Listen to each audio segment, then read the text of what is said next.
পরিষদীয় দলে ভাঙন, সংসদীয় দলে ভাঙন, একের পর এক কাউন্সিলর গ্রেফতার, একের পর এক কর্পোরেশন এবং পুরসভা হাতছাড়া হচ্ছে তৃণমূলের। একেবারে খান খান তৃণমূল তালিকায়, অর্থাৎ পুরসভা যে ভাঙনের তালিকা, সেই তালিকায় এবার উত্তর দমদম। পদত্যাগ করলেন পুরসভার পুরপ্রধান বিধান বিশ্বাস সহ 21 তৃণমূল কাউন্সিলর।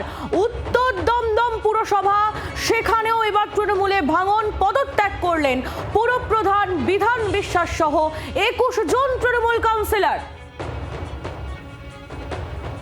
সৌমেন ভট্টাচার্য আমাদের প্রতিনিধি, আরো আপডেট আমাদের দেবেন। আমাদের সঙ্গেই রয়েছেন সরাসরি সৌমেন। উত্তর দমদম পুরসভা, সেখানে সমীকরণটা কি দাঁড়ালো?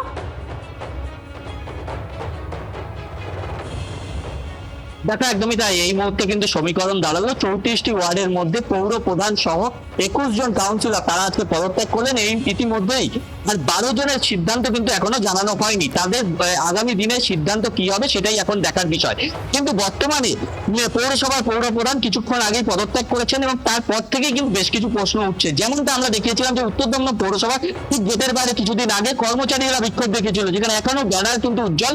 তারা নিয়মিত মাইনে পাচ্ছেন না, বেশ কয়েক বছর ধরে তাদের মাইনে বাড়েনি এবং নিয়মিত মাইনে পাচ্ছে না। এবং তার পাশাপাশি এই মুহূর্তে আমার সাথে কন্ট্রাক্টররা রয়েছে, যারা বিভিন্ন সময় তারা বিভিন্ন পরিষেবা যে দিয়ে থেকেছেন এবং এই মুহূর্তে পদত্যাগ করার পরে তাদের কিন্তু ভবিষ্যৎ কি দাঁড়াচ্ছে, তাদের যে বকেয়া পাওনা সেটা তাদের কি করে তারা পাবে, কারণ তারা বেশ কয়েক বছর ধরে যে পরিষেবা দিয়েছে। তাদের সাথে আমি একটু কথা বলে নেওয়ার চেষ্টা করবো যে কি অবস্থায় দাঁড়ালেন এই মুহূর্তে। আজকে তো পৌরপ্রধান পদত্যাগ করলেন।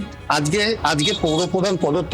পৌরপ্রধান পদত্যাগ করাতে আমরা খুব শোকাহত, এই কারণে যে আমরা যে আবাস যোজনার যে কাজ করেছি, প্লাস আমরা যে ডিএমএ ফান্ডের কাজ করেছি, সেটা এখন আমাদের কাছে একটা মানে ভয়ের কারণ হয়ে দাঁড়াচ্ছে। যেহেতু চেয়ারম্যান পদত্যাগ করলেন, এবার আমাদের এই টাকা আমরা কিভাবে পাবো আর কি।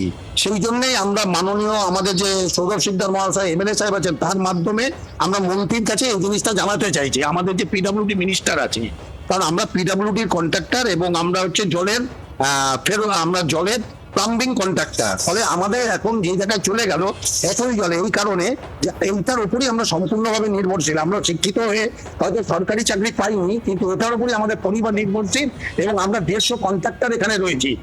একদমই তাই, যেমনটা তারা জানাচ্ছে যে 150 কন্ট্রাক্টরের ভবিষ্যৎ এই মুহূর্তে কি দাঁড়াবে, কারণ তারা দীর্ঘদিন যাবত যে পরিষেবা দিয়ে গেছেন এবং সেই পরিষেবার টাকা কিন্তু তারা এখনো পর্যন্ত বুঝে পাননি। তারা কিন্তু এই বিষয়টাতে তারা সরকারি হস্তক্ষেপের দাবি জানাচ্ছেন। ধন্যবাদ সৌমেন, তুমি নজর রাখো।